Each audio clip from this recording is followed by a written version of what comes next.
Meron kayo Facebook, Facebook page or Instagram page? Let's get straight into it. So, I've been getting a lot of questions from people like, oh my god, how did you get a teaching job in Korea? Like so many people ask me that question, and obviously I want to help people, live their best lives. But it gets annoying to answer the same question 200 times over. It's not 200, but I'm pretty sure it's in the tens somewhere. So I decided to make a video explaining how I got my job. So this is not like step by step, if you do this you will get a job in Korea. I'm telling you what I did to get my job in Korea. And yeah, so basically, first, the most important requirement is the fact that you have an undergraduate degree in any subject. Like, as long as you have an undergrad, you're good. This is for visa purposes. This is for visa purposes because if you don't have a degree, your visa won't get approved, and then how you gonna work in Korea? And then you also have to be a fluent English speaker from 7 specific countries. So that's South Africa, the United States of America, Canada, the Republic of Ireland, the United Kingdom, and New Zealand. So if you have a degree that was primarily taught in English and you reside in any of these 7 countries, you are one step closer to being a teacher in Korea. Full disclaimer, they tend to shy away from anyone with a super strong accent unless it's an American accent, because America. It's like they make fun of me because I say can't, not can't, and water instead of water. So yeah, like your students also pick up on it. So the next thing you'll need is a CV. It's more like a resume actually, so just 1 page, and you have to include a picture. I know it's weird, but you have to include like a headshot situation. You can Google resumes, guys. That's what I did. I Googled like what a teacher's resume should look like applying for jobs in Korea, or no, applying for teaching jobs. And there are a bunch of templates that you can use. I used a Word template, and then I just added the information that I saw like on the online templates. So basically, just make yourself look good. I have no experience teaching children, but when I was doing honors, I was a TA, so I included that in like saying that I helped first year students, so I should have some sort of ability to educate people. So yeah, even if you don't have experience, like anything that you've done, if you have younger siblings, anything that can help you, include it. Like, sell yourself, you are a product at this point. Be concise, okay? Anything and everything will help, but don't ramble. That's not cute. It's a 1-page resume, so you can't fit a lot in there, and it also has to look nice. So it's like all about aesthetics. Make it look nice, make the information relevant but short and sweet. Okay. Another thing that you need is a criminal check or criminal certificate. I'm not sure. So what I did was I went to my local police station. I live in Alberton. So I went to the police station, asked for my criminal record. I think I paid 100 and something rand. So you pay for it and it's done in about 2 weeks. And then they call you afterwards. They're supposed to call you. They didn't call me though. Don't know why. So I only went like I think a month later, and I had to like dig through it. It was at the bottom.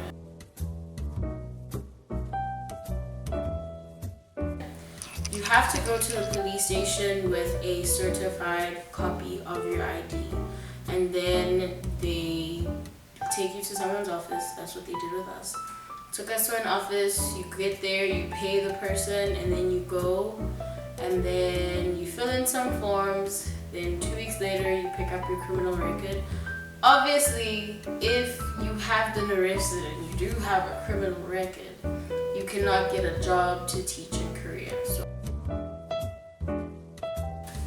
okay, then you need to get your degree apostilled. So what this means is just like to prove that you went to like a real university. Get your degree, you make copies of your degree, you take those copies. If you're applying for more than one job, I suggest you make more than one copy. You take those copies to the Department of Education. They like basically stamp it to say that yes, your university is a real university, and then they attach this other letter too. They don't attach it, they just give it to you. From there, you go to DERCO, which is the Department of International Relations and Cooperation, because you want to get a job overseas. So what they do is also certify the fact that your degree counts for something outside of the country. So it takes them about a day to do that. You give them the copies of your degree, so the certified copies of your degree. You give them the letter that you got from the Department of Education. So basically everything that you left with from the Department of Education, you drop off at DERCO. So if you do live like far away, you can post it and then they post it back to you. Once again, all of this information is available on Google. So you can Google Apostilled degree DERCO, and then like their page will come up with like all the do's and don'ts. Also, don't get your degree laminated. That's a big no-no. But you can still, because mine was laminated and I still got my stuff certified. So I'm assuming the people that day were really nice, because on the website it says no. Now, DERCO closes at 12:30 in the afternoon. So if you're trying to do all of this in one day in Pretoria, I suggest you get your butt to the Department of Education as soon as they open, and then head to DERCO straight afterwards. But DERCO is pretty quick. It's literally like a drop off and you leave. And then you pick it up the next day. I picked it up 2 days later. And then you need certified university transcripts. So it's just like your report from university to show like how your grades basically. So just get a certified university transcript. They have to be sealed. So they get like adverts, they just give you a regular envelope and they seal it with sellotape, and then they put a stamp over where they sealed it. So that like if you open it, then it's proof that you've tampered with it. So you could have tampered with your transcript and then obviously you don't qualify. So this is all just to like make sure that all your qualifications are real qualifications.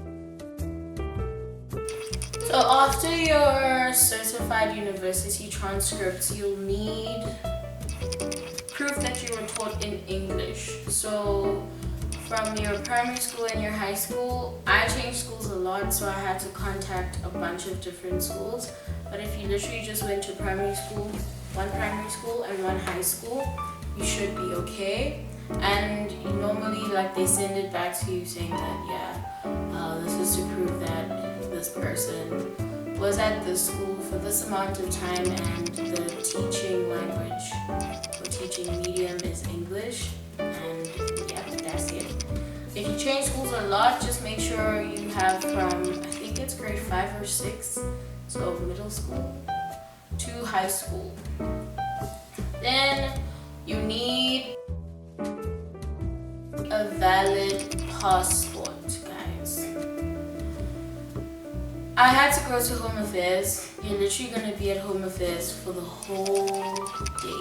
just put a whole day aside for home affairs because I couldn't find my passport because my mom misplaced it. So I had to go and get a brand new one, and if it's lost, they charge you double. So if you getting a new one or renewing your passport, it's 400 Rand.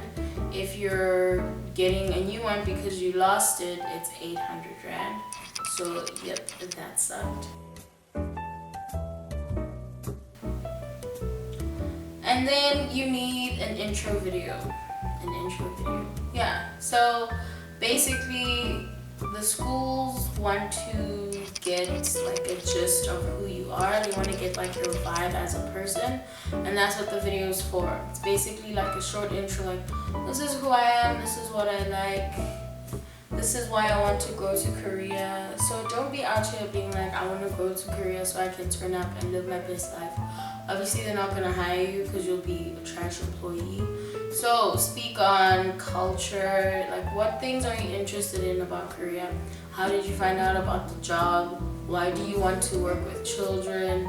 Why should they pick you to work with children? Any experience that you might have had that puts you like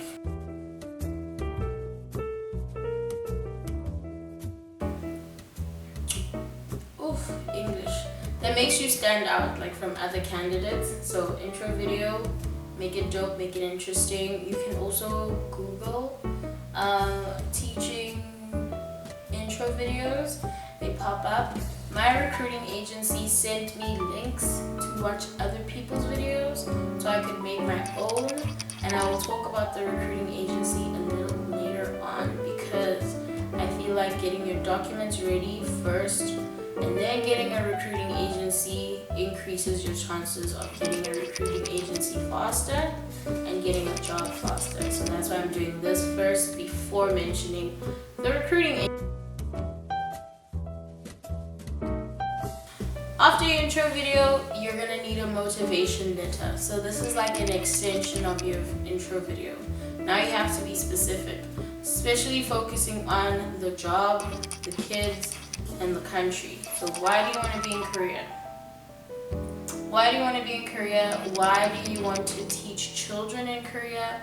And why do you want this job? Like, why can't you just stay in your own country and work there? Why can't you just teach English in your own country? Why do you want to come to Korea? Make it look great. You're in love with Korean culture. You're in love with the Korean education system.